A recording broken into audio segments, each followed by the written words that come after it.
and seeing you go out there hurdling defenders, it almost feels like you're going out for the track team and this is your audition. Can you just talk about that mindset do you have when you're, approaching these defenders? I mean, is it just something that's innate that leads you to try and hurdle them, or I mean, is it something that's developed in your game over time? So growing up, I was kind of like sort of a bigger kid, so a lot of the second level guys, they go up my ankles, so they just dive down and I'd go try to run them over, and I usually just tackle myself. That's what ends up happening. So I mean, over time, I've just learned to hurdle and just add another thing to my game, and so a lot of people just think I can just run over people, but I mean, I just keep adding things to my game, and hopefully I can add more.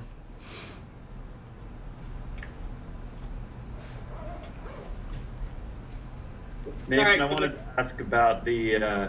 ask about you recognizing your mom. Saw the photo of that and having that on your shirt. What did that mean to you, and just to be able to honor her like you did? I mean, everything I do is to make her more proud, and I know she's proud of me, and I know my family, they love seeing it, and I mean, it just means the world to me. Like, every time, I don't know if anyone notices, but like after every touchdown, I usually like pound my chest and point to the sky. That's for my mom. And everything I do is for my family. Like when I write it on my arm, a lot of people didn't know about it. I mean, everything I do is for her. I also wanted to ask on that 4th and short by the goal line when you got stuffed, we saw that you weren't very happy on the sideline, really fired up. What was going through your mind? What were you saying? What was kind of the process there? Because you guys needed to get fired up at that point. Yeah, I mean, I just wanted to bring any juice that I can, try to hype up the defense. Just I wish that the TV didn't show it when I was saying a few things, but I would just say, like, I just tried to bring juice. Like, anyway, we just needed something. We need something to happen. That was a big play, and unfortunately we got stopped, but I just tried to bring juice and just keep everyone's heads up. All right, Jeff Call and then Mitch Harper. So Mason, I was wondering if you could tell us a little bit about your mom and the impact that she's made on you in your life.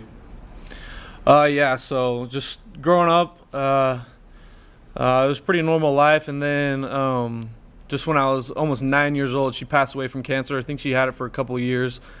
So she's been out of my life for a while, but she's definitely like been inside with me for a while. She's made me who I am today.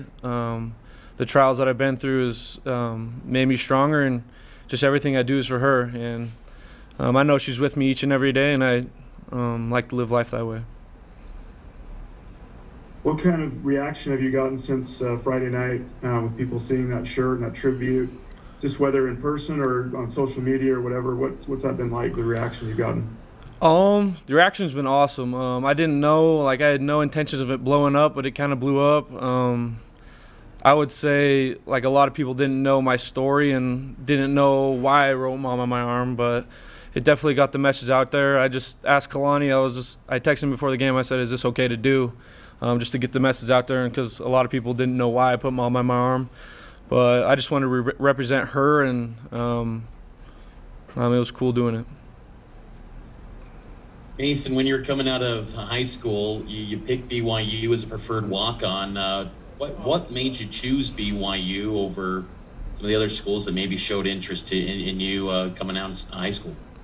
I would just say the recruiting process, and Coach Clark, Coach Stewart, who's now at Arizona, and, of course, Kalani, they just – I don't know if it's legal, but they would text me like nonstop. Same with Coach Grimes. They would just text me a whole lot, just keeping in touch with me. And, I mean, they just told me that I have a chance to go out and play as a freshman, and I trusted them. And I took a chance on myself, and starting to pan out. What does it say about this coaching staff and the program that those promises they gave you as a walk-on, that they were upheld, and that everyone in the program, walk-on scholarship player, you got the chance to play on the field regardless of your status?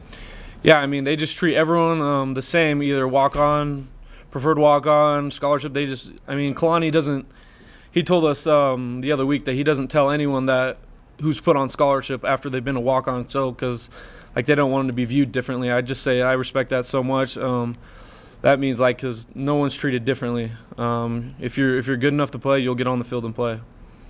Are you gonna get a scholarship? I hope so. Got to talk to Kalani. I hope so though. It'd help. Okay, let's go Jake and then Alex. Mason, I wanted to ask you about the tight end group. I know you're officially a fullback / tight end, but we see in a lot of those tight end sets. When you guys lost Matt Bushman, we talked to the coaches and they said it was going to be a mixture of you, Isaac Rex, Carter Wheat, and Lane Lunt. They're going to have to fill in the role. How do you feel like you guys have done filling those shoes that Matt left? I don't think anyone can fill the shoes of Matt Bushman. That dude's he's one of the greatest here, and I mean he's just such a good dude. And I'd just say the thing that we did the most is just being ourselves. Like we don't need to go out and be a hero. We don't need to be a superstar. We just need to be us.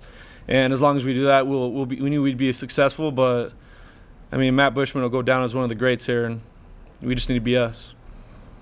And then I also wanted to ask you, in this offense, your role is so multifaceted that I think a lot of people are intrigued by how you're able to master all those different roles. How have you gone about doing that? I mean, just getting here. I told the coaches, I was like, I don't even want the ball. I just want to get on the field. I'll block. I just want to get on the field. So I mean, I think they took that to heart, and they just using me like special teams, anything. I didn't care what it was. I just wanted to get on the field, and it's starting to show of all the things I could do. But I mean, shout out to all the coaches. Like I said, I just wanted to get on the field and show what I could do.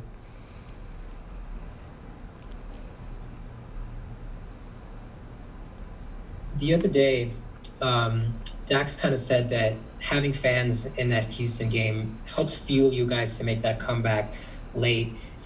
On the field, did you feel that as well? And do you think that maybe having fans at home is going to sort of help do the same thing for you guys, give you that little extra edge? I think definitely. Fans definitely play a huge part of how we play. Having a lot of those BYU fans, even Houston fans, like whenever we travel and we're away and we have a ton of BYU fans, even when there's like just like the opponent's fans, that just fuels me inside. I don't know about the other players, but I mean, just that energy it creates, and it definitely like brings your game to another level.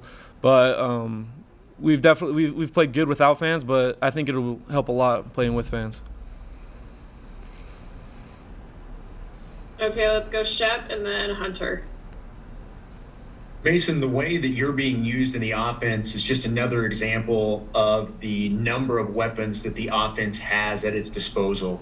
How would you describe this offense in general, but then also just what this offense is capable of with so many guys that can make plays?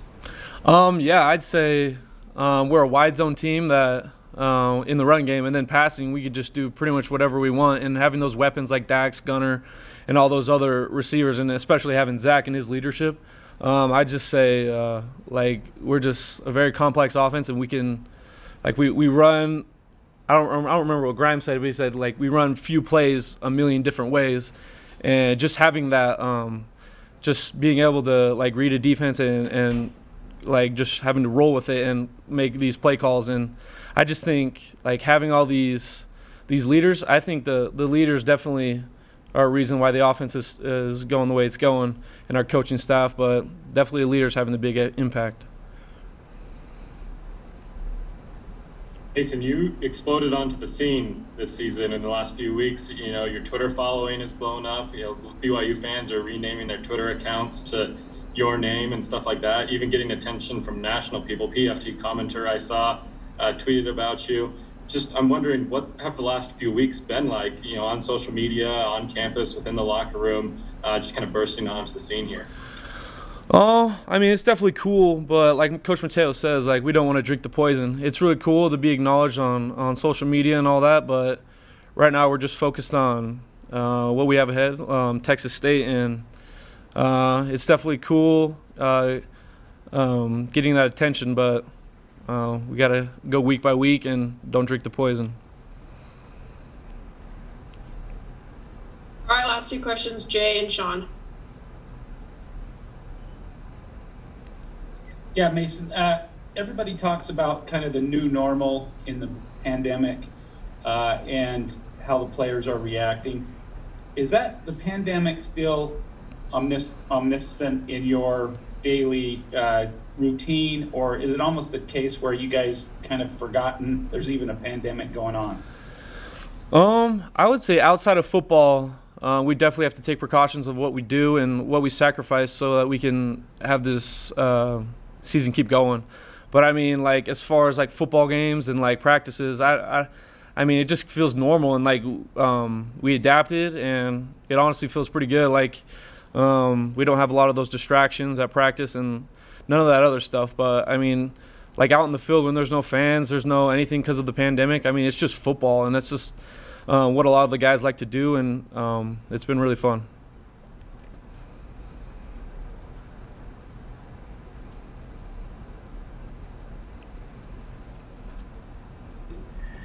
Yeah, Mason. Sorry, my internet's a little in and out here.